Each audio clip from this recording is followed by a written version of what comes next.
من الشيطان الرجيم يا أيها الناس اتقوا ربكم الذي خلقكم من نفس واحدة وخلق منها زوجها وبث منهما رجالا كثيرا ونساء واتقوا الله الذي تساءلون به والأرحام إن الله كان عليكم رقيبا. ما بعد.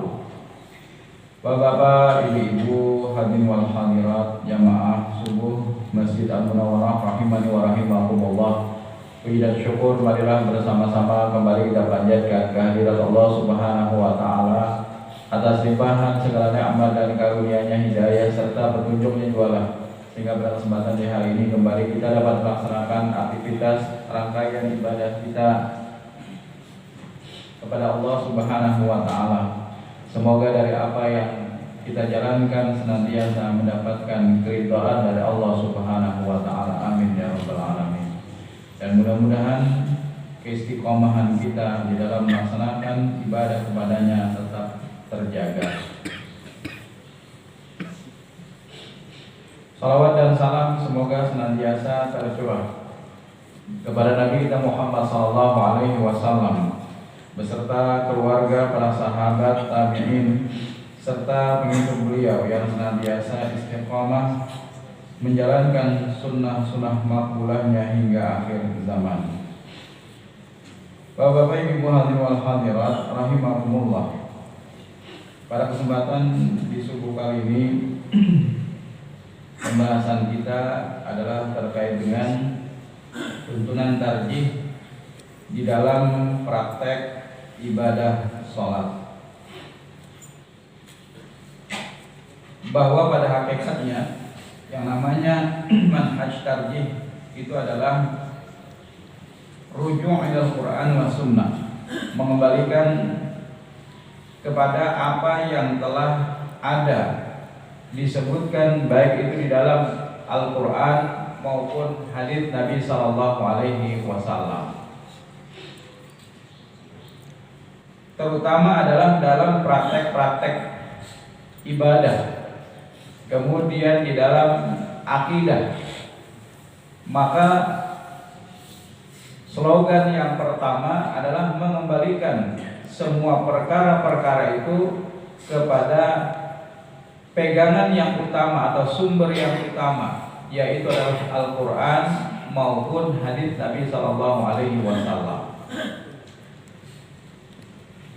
Sehingga dalam hal ini tajdid atau juga pembaharuan yang dilakukan itu adalah memurnikan kembali dalam persoalan-persoalan akidah, manakala ada sesuatu yang tercampur dengan kepercayaan jahiliyah, termasuk misalnya Syawal. Syawal itu secara bahasa adalah ketika di zaman jahiliyah, di mana unta-unta itu di bulan Syawal tidak mau menikah. Air susu dari unta-unta itu kering biasanya, maka disebutlah dengan sebutan Syawal. Oleh orang-orang jahiliyah, mereka mempercayai bahwa apa yang terjadi pada binatang yang tidak mau dikawinkan pada bulan Syawal, maka ini juga menjadi tanda bagi manusia bahwa pada bulan itu dilarang untuk dilangsungkan pernikahan. Ternyata budaya-budaya jahiliyah atau budaya demikian itu bertentangan dengan ajaran Islam. Jadi semenjak Islam datang, Rasul sallallahu alaihi wasallam mendakwahkan, maka beliau pun menegaskan bahwa itu tidak ada yang namanya sandarannya atau tidak ada kepercayaan yang menegaskan tentang perkara-perkara tersebut. Bahkan di antara beberapa istri Nabi sallallahu alaihi wasallam, Nabi menikah itu terjadi pada bulan Syawal. Jadi kalau misalnya ada di antara kita yang masih mempercayai bahwa dilarangnya menikah di antara dua khutbah itu maksudnya bukan khutbahnya khatib pada hari Jumat. Kalau khutbahnya khatib ya pada hari Jumat, tentu waktu yang mepet sekali khutbah karena waktunya sangat singkat sekali.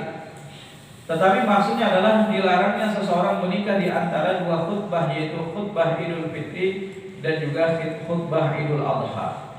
Maka ini adalah ternyata kepercayaan yang bukan berasal dari Islam.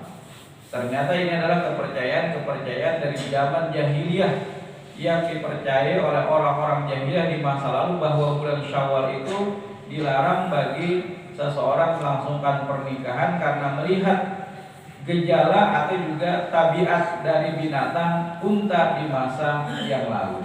Nah, ini berarti apa? Segala sesuatu yang itu adalah bisa merusak akidah maka harus dihindarkan.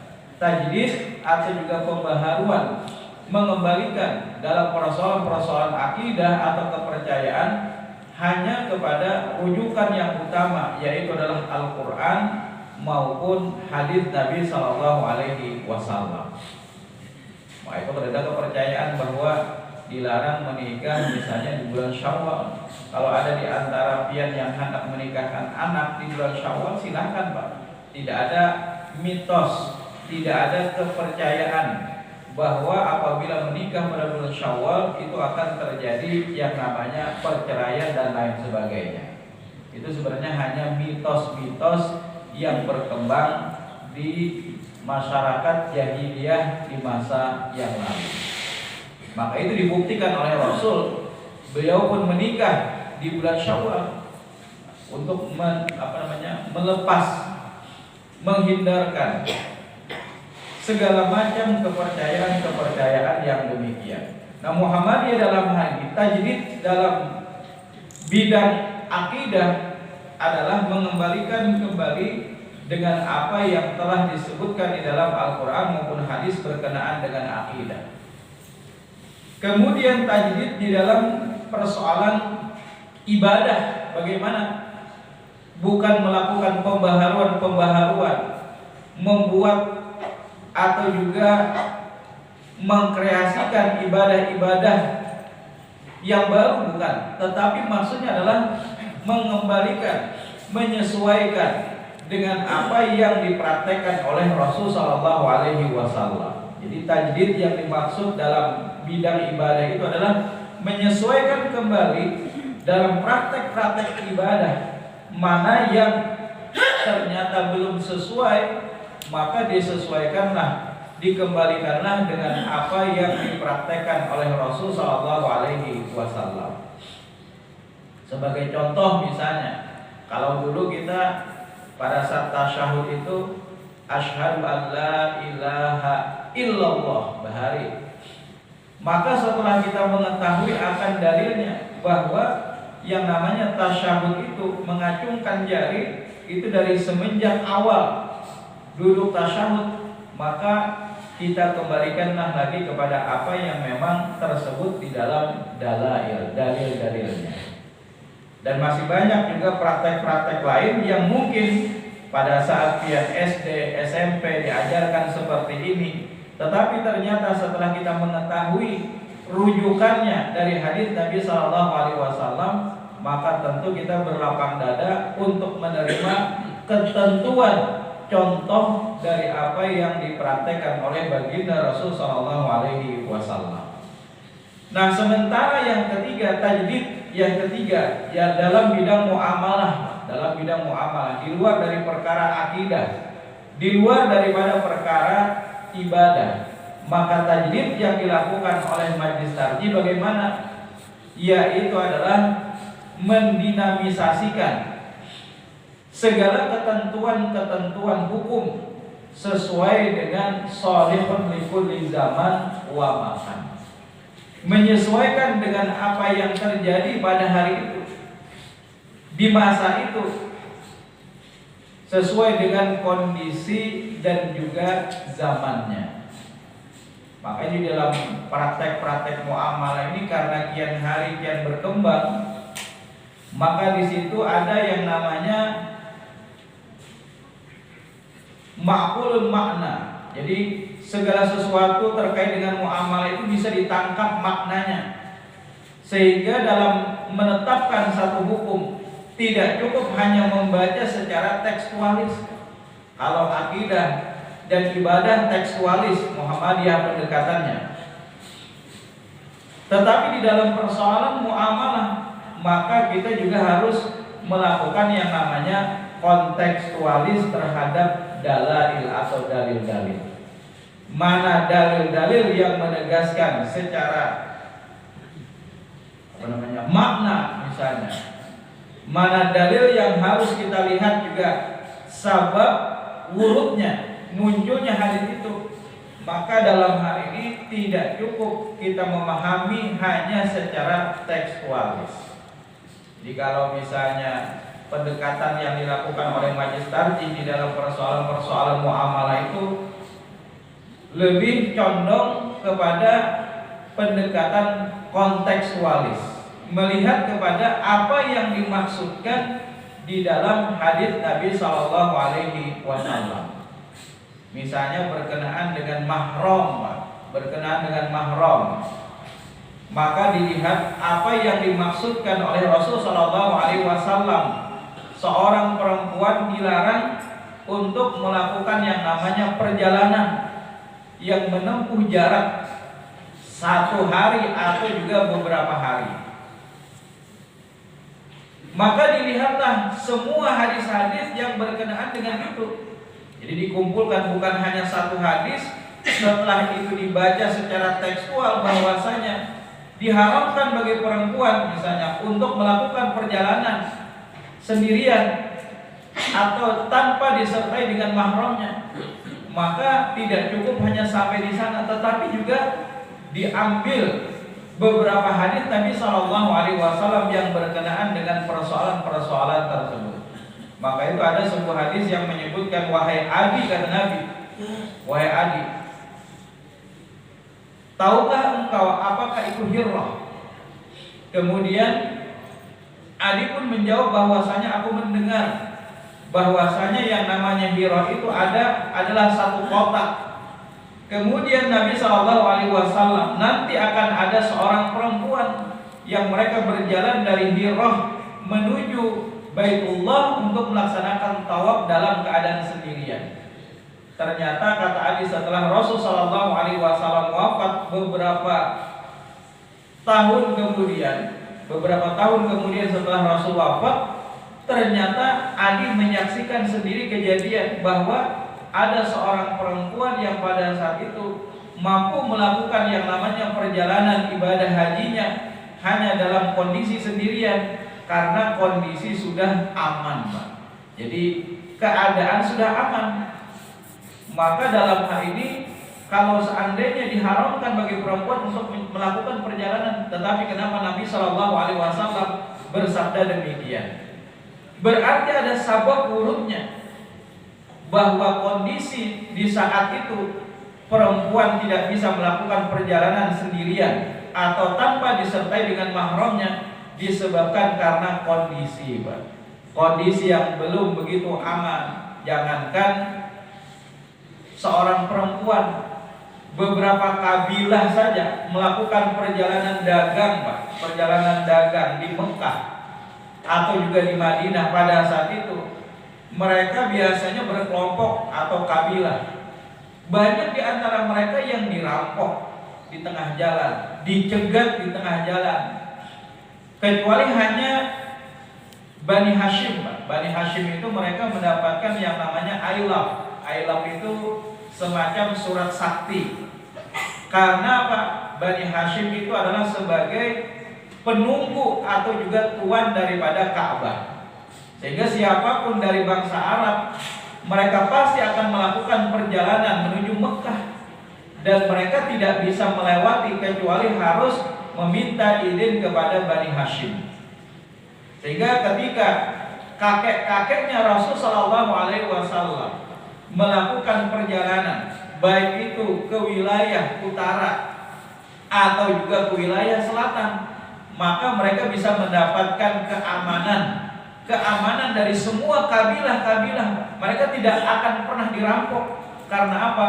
Karena Bani Hashim itu adalah bani yang mendapatkan yang namanya ailam, semacam surat yang di situ terjamin akan keamanan bagi mereka. Jadi kemanapun kakek Rasul itu melakukan perjalanan, baik itu Naufal dan kakek-kakek Nabi yang lain, pada saat mereka melakukan perjalanan maka mereka akan mendapatkan yang namanya pengamanan, atau juga tidak bakalan terjadi perampokan atas mereka. Tetapi yang lain, karena mereka tidak mendapatkan pengamanan, maka dalam hal ini bisa jadi pada saat di jalan itu terjadi perampokan. Jangankan kabilah, jangankan seorang perempuan, kabilah saja yang di situ beberapa orang yang melakukan perjalanan sering terjadi yang namanya perampokan ketika mereka melakukan perjalanan dagang. Nah, disinilah sebenarnya kita harus melihat dalam memahami persoalan-persoalan muamalah itu tidak hanya cukup dengan 1-2 hadis. Maka itu majelis tarjih ketika membahas tentang persoalan muamalah itu menyesuaikan dengan apa yang ada dalam sabab urutnya sebuah hadis. Begitu juga misalnya di dalam persoalan akad, persoalan akad. Sebagian kalangan mereka harus mendasarkan akad itu hanya kepada apa yang disebutkan di dalam fikih atau di dalam hadis. Padahal yang namanya akad itu bisa berkembang. Yang namanya akad itu adalah suatu kontrak yang dilakukan oleh manusia atau juga antar individu dengan yang lain, sehingga muncul akad-akad yang baru. Ada akad yang sudah tertulis di dalam Al-Quran, ada juga akad yang baru yang di situ sepanjang tidak bertentangan dengan Al-Quran maupun hadis Nabi SAW. Jadi dalam persoalan muamalah itu kian hari kian berkembang, Pak.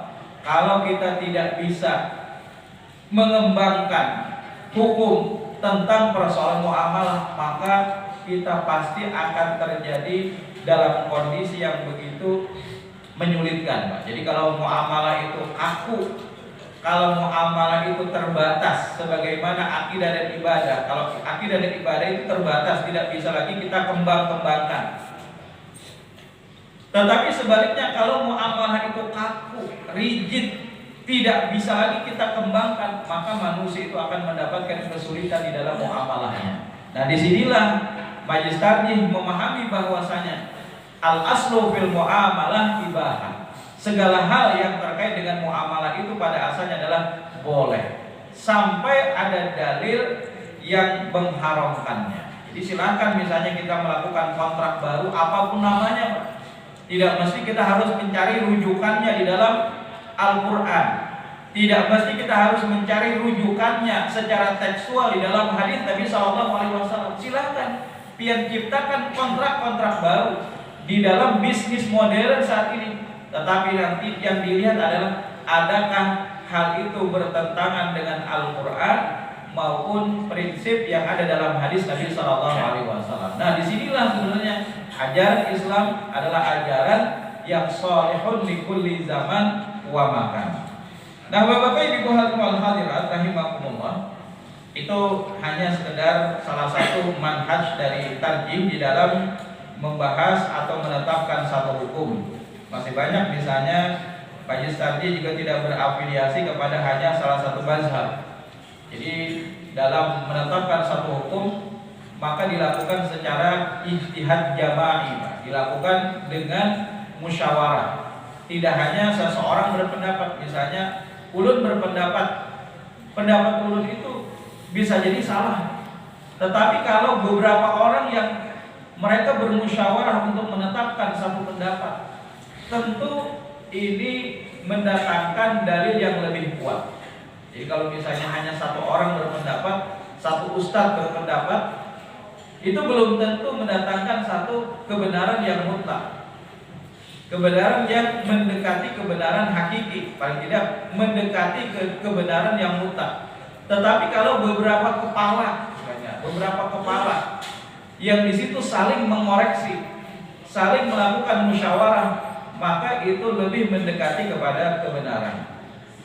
Bapak Ibu wal hadirat rahimakumullah, di dalam perkara ibadah salat maka Muhammadiyah adalah menetapkan rujuk ilal Quran wa sunnah, menetapkan segala hal yang berkenaan dengan ibadah itu kepada apa yang tersebut di dalam hadis Nabi sallallahu alaihi wasallam. Pertama adalah terkait dengan niat. Nah, niat. Apa itu niat? Niat adalah al-iradah al-mutawajjihah, kehendak yang ditujukan nahwal fi'li, untuk melakukan satu perbuatan, ibtigha'an liwajhillah, untuk mencari keridhaan Allah, wa imtithalan li hukmih, dan untuk mematuhi hukum-hukumnya. Nabi sallallahu alaihi wasallam bersabda, "Shallu kama ra'aitumuni usolli." Salatlah kalian sebagaimana aku salat. Jadi yang dinamakan dengan niat menurut para fuqaha adalah kehendak yang ditujukan untuk melakukan perbuatan untuk mencari keridhaan Allah dan mematuhi hukumnya. Kehendak itu apa, Pak? Kehendak itu apa yang terbersit di dalam hati, itu sudah kehendak, Pak. Pian ingin berangkat ke masjid ini dari tadi malam sudah ada kehendak, itu sudah dinamakan dengan an-niyah. Maka itu seorang faqih di dalam madhab Syafi'i yang bernama Asy-Syirazi, beliau menyatakan bahwasanya tempat niat itu di dalam hati. Jika seseorang berniat dengan hatinya tanpa diucapkan dengan lidah, itu sudah cukup, kata beliau. Jadi tempat niat itu adalah hati. Nah, adapun yang dilafazkan itu adalah dinamakan dengan lafaz. Jadi kalau niat itu tempatnya di dalam hati. Segala perbuatan itu innamal a'malu binniyat. Segala sesuatu itu adalah harus didasarkan kepada niatnya. Nah, niatnya itu pertama adalah kita niatkan karena Allah untuk melakukan satu ibadah. Yang kedua adalah pada saat kita ingin melaksanakan ibadah sholat, maka kita harus berdiri pada tempatnya. Kemudian kita mengarahkan pandangan ke tempat sujud saat kita berdiri. Ini disabdakan dalam beberapa hadis Nabi Sallallahu Alaihi Wasallam. Misalnya adalah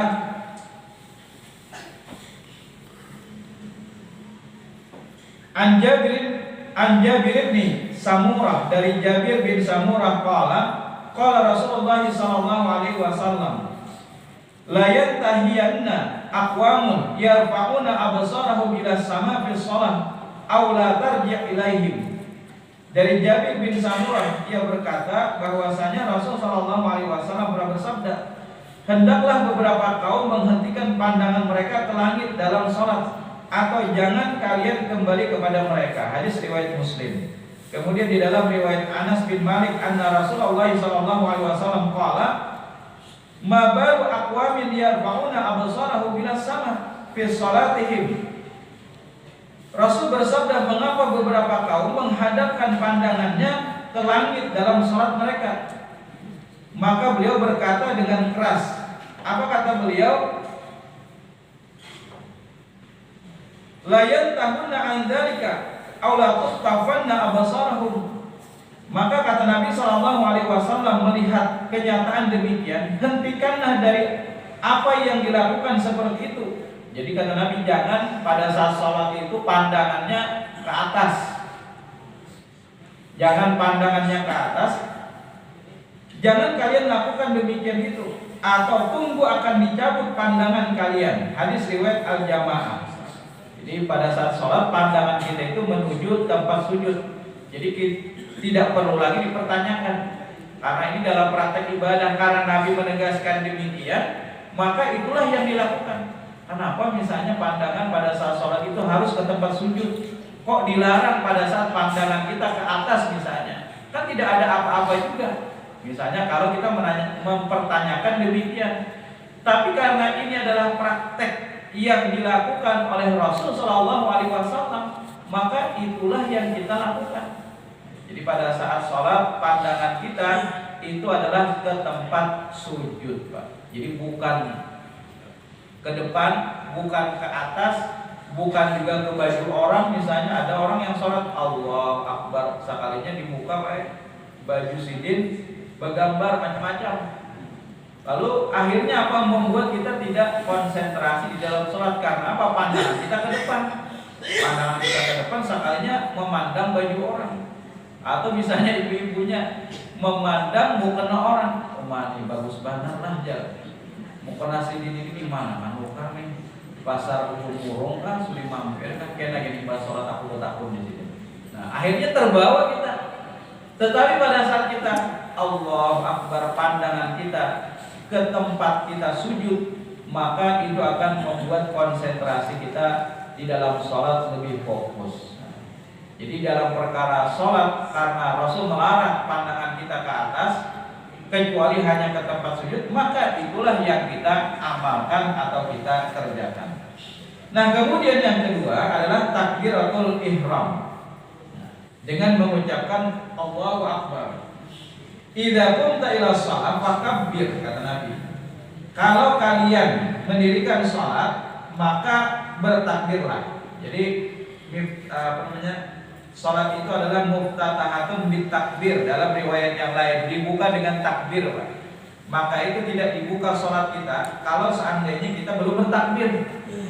Sekalipun misalnya kita terlambat datang, orang sudah dalam keadaan ruku, orang sudah dalam keadaan sujud, orang sudah dalam keadaan duduk di antara dua sujud misalnya, maka tetap ketika pian ingin memulai sholat, yaitu adalah dengan dibuka takbir terlebih dahulu. Allahu Akbar misalnya, langsung menuju posisi dari apa yang dilakukan oleh si imam. Tidak dibuka sholat seseorang kalau seandainya dia belum bertakbir. Jadi kata Rasul, idza qumta ila shalah fakabbir. Jika kamu ingin mendirikan sholat, maka bertakbirlah. Tsumma qra' ma tayassara ma'aka minal Qur'an. Kemudian bacalah apa yang mudah darimu dari Al-Qur'an. Kemudian dari Salim bin Abdullah an abihi, dari bapaknya, anna Rasulullah sallallahu alaihi wasallam kana yarfa' yadihi wa mankibai.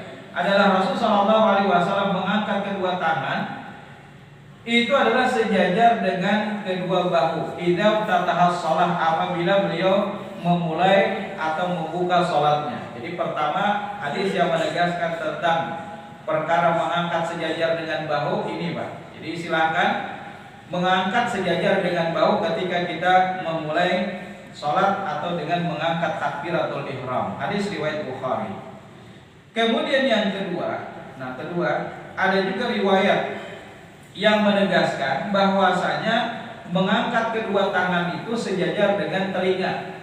Ini berdasarkan hadis yang diriwayatkan oleh Malik bin Huwairits. Jadi tidak sembarangan juga. Mana dalilnya misalnya?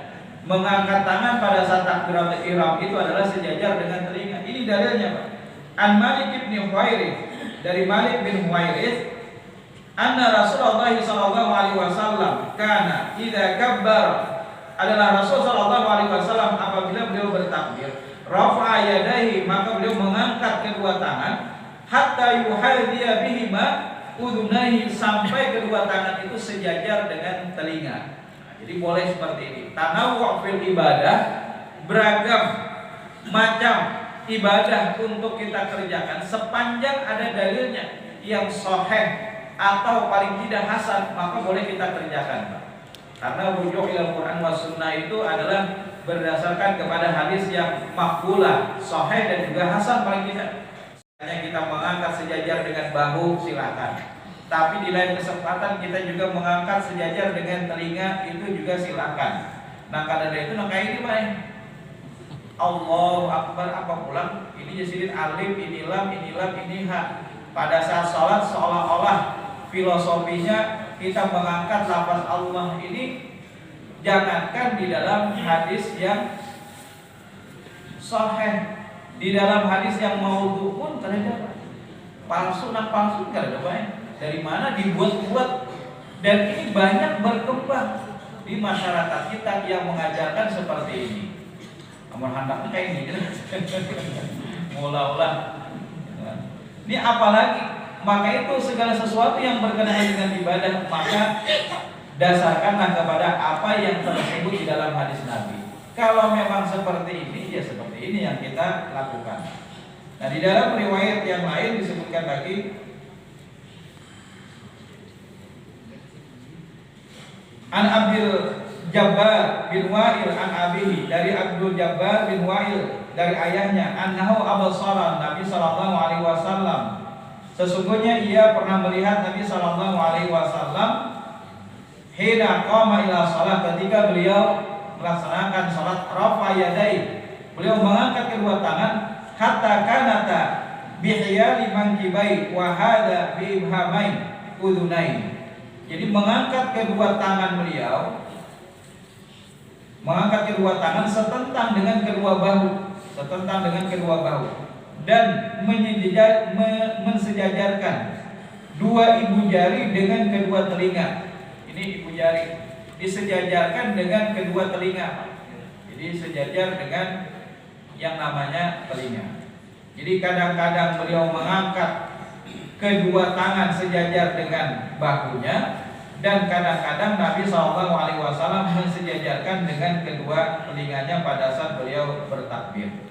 Nah, bagaimana tadi posisinya? Apakah kayak ini kah? Atau menggenggam kah? Nah, ini disebutkan lagi di dalam riwayat yang lain. An Abi Hurairah qala, karena Rasulullah SAW idza kabbara lis-shalah, apabila Nabi SAW bertakbir untuk salat, nasyara asabi'ahu, maka beliau membuka jari jemarinya. Jadi bukan menutup, bukan juga membentuk macam-macam, tetapi membuka jari jemari beliau. Hadis riwayat At-Tirmidzi. Maka berdasarkan hadis Nabi sallallahu alaihi wasallam yang disebutkan di atas tadi, disimpulkan bahwa bertakbir di dalam salat dilakukan bersamaan dengan mengangkat kedua tangan sampai dengan ibu jari sejajar dengan kedua daun telinga, serta jari-jari tangan dibuka dalam artian tidak dikepal.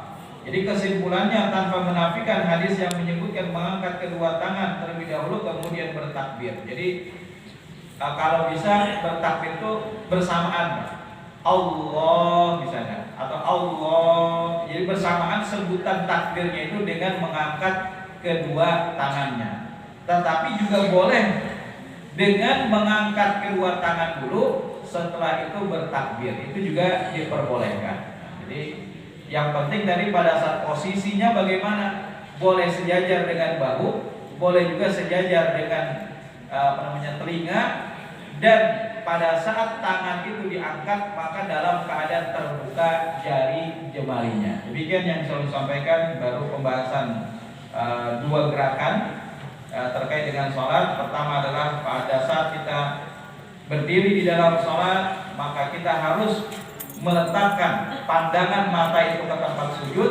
Kemudian setelah itu kita bertakbir dengan mengangkat sebagaimana yang disebutkan di dalam hadis Nabi Sallallahu Alaihi Wasallam. Jadi satu persatu mudah-mudahan kita bisa menyesuaikan ibadah sholat kita sesuai dengan apa yang dicontohkan oleh Rasul Sallallahu Alaihi Wasallam. Karena awwalu ma yuhasabu bil 'abdi yaumil qiyamah as-shalah.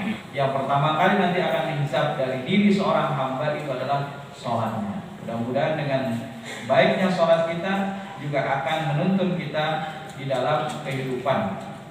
Aku qauli hadza subhanakallahumma wa bihamdika asyhadu an la ilaha illa anta astaghfiruka wa atubu ilaik. Wassalamualaikum warahmatullahi wabarakatuh. Waalaikumsalam warahmatullahi wabarakatuh.